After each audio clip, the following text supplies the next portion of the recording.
오늘은 우리 삶의 가장 소중한 비밀, 곧 천국의 비밀에 대해 함께 이야기 나누고자 합니다. 예수님께서는 이 천국의 비밀을 우리에게 알려주시기 위해 여러 가지 비유를 들어 말씀하셨습니다. 그 비유들은 단순한 이야기가 아니라 우리 마음에 천국의 씨앗을 심어주시고 그 씨앗이 자라 열매 맺도록 이끄시는 하나님의 지혜가 담긴 말씀입니다. 이 비유들을 통해 우리는 천국이 무엇인지, 그리고 그 천국에 들어가기 위해 우리가 어떻게 살아야 할지를 깊이 이해할 수 있습니다. 가장 먼저 떠오르는 비유는 마태복음 13째 장에 기록된 씨 뿌리는 자의 비유입니다. 예수님께서 갈릴리 바닷가에 계실 때였습니다. 수많은 사람들이 예수님의 말씀을 듣기 위해 모여들었습니다. 예수님께서는 배에 올라 앉으시고 많은 무리는 바닷가에 서서 그분의 말씀을 귀 기울여 들었습니다. 예수님께서는 그들에게 비유로 여러 가지를 말씀하시기 시작하셨습니다. 그 비유의 내용은 이러했습니다. 어떤 씨 뿌리는 자가 씨를 뿌리러 나갔습니다. 그는 황량한 들판에 나가 정성껏 씨앗을 뿌렸습니다. 씨를 뿌릴 때 어떤 씨는 길가에 떨어졌습니다.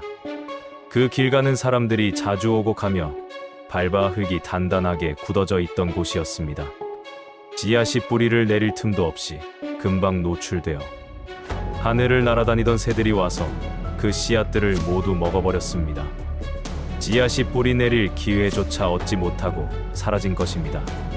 또 어떤 씨는 흙이 얕은 돌밭에 떨어졌습니다. 돌밭은 겉으로는 흙이 있는 것 같았지만 그 밑에는 단단한 돌들이 박혀 있어 흙이 깊지 못했습니다. 씨앗은 얕은 흙 속에서 싹을 틔우기는 했지만 뿌리를 깊이 내리지 못했습니다. 해가 돋아 뜨거워지자 뜨거운 햇볕에 노출된 어린 싹들은 곧 타버리고 말았습니다. 뿌리가 없어 수분을 제대로 흡수하지 못하고 말라 죽은 것입니다. 씨앗이 발아하기에는 적합했지만 깊은 생명을 유지하기에는 턱없이 부족한 환경이었습니다. 또 어떤 씨는 가시떨기 위에 떨어졌습니다. 그 가시떨기는 이미 땅속 깊이 뿌리를 내리고 자라고 있었습니다. 씨앗이 싹을 틔우고 자라나려 했지만 가시떨기가 함께 자라나면서 씨앗의 기운을 막았습니다. 가시떨기는 씨앗 주변의 영양분과 수분을 빼앗고 햇빛을 가려 결국 씨앗을 제대로 자라지 못하게 했습니다. 결국 씨앗은 열매를 맺지 못하고 말았습니다. 가시떨기는 씨앗의 생명력을 빼앗아 버려 그 씨앗을 질식시킨 것입니다. 하지만 어떤 씨는 기름지고 좋은 밭에 떨어졌습니다. 이 씨앗은 부드럽고 깊은 흙 속에서 싹을 틔우고 건강하게 자라나 풍성한 열매를 맺었습니다. 어떤 것은 100배, 어떤 것은 60배, 또 어떤 것은 30배의 놀라운 결실을 맺었습니다. 좋은 밭은 씨앗이 깊이 뿌리 내리고 튼튼하게 자라 풍성한 열매를 맺을 수 있는 최적의 환경을 제공했던 것입니다. 이 비유를 들은 제자들이 예수님께 그 의미를 여쭈었을 때 예수님은 친히 비유의 의미를 설명해 주셨습니다. 씨 뿌리는 자는 하나님의 말씀을 전하는 자요. 씨는 하나님의 말씀을 의미한다고 하셨습니다. 길 가는 말씀을 듣기는 하지만 깨닫지 못하여 악한 자인 사탄이 와서 그 마음에 뿌려진 말씀을 빼앗아가는 사람을 의미합니다. 돌밭은 말씀을 들을 때에는 기쁨으로 즉시 받지만 그 속에 뿌리가 없어 오래 견디지 못하고 말씀 때문에 환난이나 박해가 올 때 곧 넘어지는 사람을 가리킵니다. 가시떨기는 말씀을 듣기는 하지만 세상의 염려와 재물의 유혹이 말씀을 막아 결국 결실하지 못하는 사람을 말합니다. 그리고 좋은 밭은 말씀을 듣고 깨달아 순종하며 결국에는 풍성한 열매를 맺는 사람을 비유합니다. 이 비유를 통해 우리는 하나님의 말씀이 우리 마음에 어떻게 뿌려지고 어떻게 자라며 어떤 열매를 맺는지를 깊이 성찰해 볼 수 있습니다. 우리의 마음밭은 과연 어떤 종류의 밭인지, 그리고 그 밭이 좋은 열매를 맺기 위해 우리가 무엇을 해야 할지를 고민하게 합니다. 다음으로 예수님께서 말씀하신 천국 비유는 가라지 비유입니다. 이 비유는 천국에 대한 또 다른 깊은 통찰을 제공합니다. 천국은 마치 좋은 씨를 제 밭에 뿌린 어떤 사람과 같다고 하셨습니다. 그 사람이 밭에 밀을 파종하고 사람들이 잠든 사이에 그의 원수가 와서 곡식 가운데 가라지 씨를 덧뿌리고 갔습니다. 싹이 나고 열매를 맺을 때의 가라지도 보였습니다. 농부의 종들이 와서 주인에게 말했습니다. 주인이여, 밭에 좋은 씨를 심지 아니하였나이까? 그런데 가라지가 어디서 생겼나이까? 주인은 대답했습니다. 원수가 이렇게 하였구나. 종들이 주인에게 다시 물었습니다. 그러면 우리가 가서 가라지를 뽑아버릴까요? 주인은 지혜롭게 말했습니다. 아니다. 가만두어라. 가라지를 뽑다가 곡식까지 함께 뽑을까 염려된다. 둘 다 추수 때까지 함께 자라게 두어라. 추수 때에 내가 추수꾼들에게 말하기를 가라지는 먼저 거두어 불사르게 단으로 묶고 곡식은 모아 내 곳간에 넣으라 하리라. 이 비유는 세상의 선한 사람과 악한 사람이 함께 존재함을 분명하게 보여줍니다. 예수님은 이 비유의 의미 또한 자세히 설명해 주셨습니다. 좋은 씨를 뿌리는 자는 인자 곧 예수님 자신이며 밭은 세상을 의미합니다. 좋은 씨는 천국의 아들들이요 가라지는 악한 자 곧 마귀의 아들들입니다. 가라지를 덧뿌리는 원수는 마귀입니다. 추수 때는 세상 끝이요 추수꾼들은 천사들을 의미합니다. 세상 끝날의 악한 자들은 심판을 받게 될 것이고 인자가 그 천사들을 보내어 모든 넘어지게 하는 것과 불법을 행하는 자들을 그 나라에서 거두어내어 풀무불에 던져 넣으리니 거기서 울며 이를 갈게 될 것입니다. 반면에 의인들은 아버지의 나라에서 해와 같이 빛날 것입니다. 이 비유는 우리에게 현재의 삶 속에서 악의 존재를 인식하고 선과 악이 함께 공존하는 현실을 직시하며 최종적인 하나님의 심판과 구원의 때를 기다리며 인내하며 살아갈 것을 가르쳐 줍니다. 또한 우리가 섣부른 판단이나 성급한 행동으로 인해 선한 것을 해치는 우를 범하지 않도록 경계하게 합니다. 이어서 예수님은 천국을 겨자씨에 비유하셨습니다. 천국은 마치 사람이 자기 밭에 갖다 심은 겨자씨 한 알과 같다고 하셨습니다. 겨자씨는 모든 씨앗 중에 크기가 가장 작습니다. 손가락으로 집어들기조차 어려울 정도로 미세한 씨앗이지만 자란 후에는 밭의 다른 모든 풀보다 훨씬 커져서 나무처럼 크게 됩니다. 그 줄기가 튼튼하게 자라 가지를 뻗으면 공중의 새들이 날아와 그 가지에 깃들일 만큼 거대한 모습으로 변모합니다. 이 비유는 천국이 비록 시작은 매우 작고 미약하게 보일지라도 놀랍도록 성장하여 온 세상에 강력한 영향을 미치게 될 것임을 보여줍니다. 복음이 처음에는 소수의 사람들로부터 시작하여 미약해 보일지라도 결국에는 전 세계로 퍼져나가 수많은 영혼에게 안식처와 피난처를 제공하게 될 것이라는 희망적이고 위대한 메시지를 담고 있습니다. 이는 또한 우리의 작은 믿음이라도 성장하면 큰 영향력을 미칠 수 있음을 상징합니다. 또한 예수님은 천국을 누룩에 비유하셨습니다. 천국은 마치 여자가 가루 서말 속에 갖다 넣어 전부 부풀게 한 누룩과 같다고 하셨습니다. 누룩은 빵 반죽을 부풀리는데 사용되는 작은 발효 물질입니다. 비록 눈에 잘 띄지 않는 작은 양의 누룩이지만 밀가루 반죽 서말이라는 엄청난 양을 만나면 그 반죽 전체를 부풀게 하는 강력한 힘을 가지고 있습니다. 이 비유는 천국의 복음이 눈에 띄지 않게 조용히 그러나 깊숙이 작용하지만 그 영향력은 상상을 초월할 정도로 강력하여 개인의 삶과 나아가 사회 전체를 근본적으로 변화시킬 수 있음을 강조합니다. 복음이 지닌 내적인 확산력과 변화의 능력을 깨닫게 하며 작은 시작이 위대한 결과를 가져올 수 있음을 일깨워 줍니다. 마태복음 13째 장에 나오는 또 다른 중요한 비유는 밭에 감추인 보화 비유입니다. 예수님은 천국은 마치 밭에 감추인 보화와 같으니 사람이 이를 발견하면 기쁨에 겨워 숨겨두고 그 기쁨으로 돌아가 자기의 모든 소유를 다 팔아 그 밭을 사는 것과 같다고 하셨습니다. 고대 근동 지방에서는 전쟁이나 재난 시에 귀중품을 바치나 땅 속에 묻어두는 일이 흔했습니다. 이 보화를 우연히 발견한 사람은 그 가치를 즉시 알아보고 그 보화를 얻기 위해 자신의 모든 것을 기꺼이 희생합니다.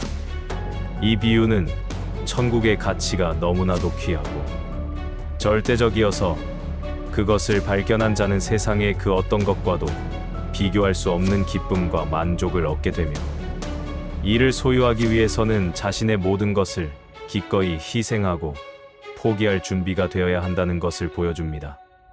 천국을 얻기 위해서는 세상의 그 어떤 것보다 천국을 우선시하는 단호한 결단과 온전한 헌신이 필요함을 가르칩니다. 이와 함께 예수님은 값진 진주 비유도 말씀하셨습니다. 천국은 마치 좋은 진주를 구하는 장사와 같다고 하셨습니다. 이 장사는 아름답고 귀한 진주를 찾아온 세상을 다니는 사람입니다. 그가 값진 진주 하나를 발견하자 그는 주저함 없이 가서 자기의 모든 소유를 다 팔아 그 진주를 사는 것과 같다고 하셨습니다. 이 비유는 앞서 밭에 감추인 보화 비유와 매우 유사하게 천국의 절대적인 가치를 강조합니다. 천국은 얻기 위해 자신의 모든 것을 기꺼이 포기할 만한 가치가 있는 최상의 보물임을 역설합니다. 세상의 헛된 재물이나 명예, 권력과는 비교할 수 없는 영원한 가치를 지닌 것이 바로 천국이며 자신의 모든 것을 바쳐서라도 얻어야 할 최고의 가치가 바로 천국임을 우리에게 알려줍니다. 이는 우리에게 삶의 우선순위를 재정립하게 합니다. 마지막으로 예수님은 그물 비유를 말씀하셨습니다. 천국은 마치 바다에 치고 각종 물고기를 모으는 그물과 같다고 하셨습니다. 어부들이 바다에 그물을 던져 온갖 종류의 물고기를 잡듯이 천국은 세상의 모든 사람들을 모읍니다. 그물에 물고기가 가득 참에 어부들은 그물을 물가로 끌어냅니다. 그리고 앉아서 좋은 물고기는 그릇에 담고 못된 물고기나 쓸모없는 것은 내버리는 것과 같다고 하셨습니다. 예수님은 이 비유를 통해 세상 끝에도 이러하리라 말씀하셨습니다. 인자가 그 천사들을 보내어 모든 불법을 행하는 자들과 악한 자들을 의인 중에서 갈라내어 풀무불에 던져 넣으리니 거기서 슬피 울며 이를 갈게 될 것이라고 경고하셨습니다. 반면에 의인들은 영원한 생명을 얻을 것입니다.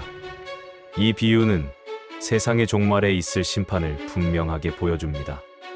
하나님의 나라는 모든 종류의 사람들을 모으지만 결국에는 선한 자와 악한 자가 나뉘어 최종적인 심판을 받게 될 것임을 경고합니다.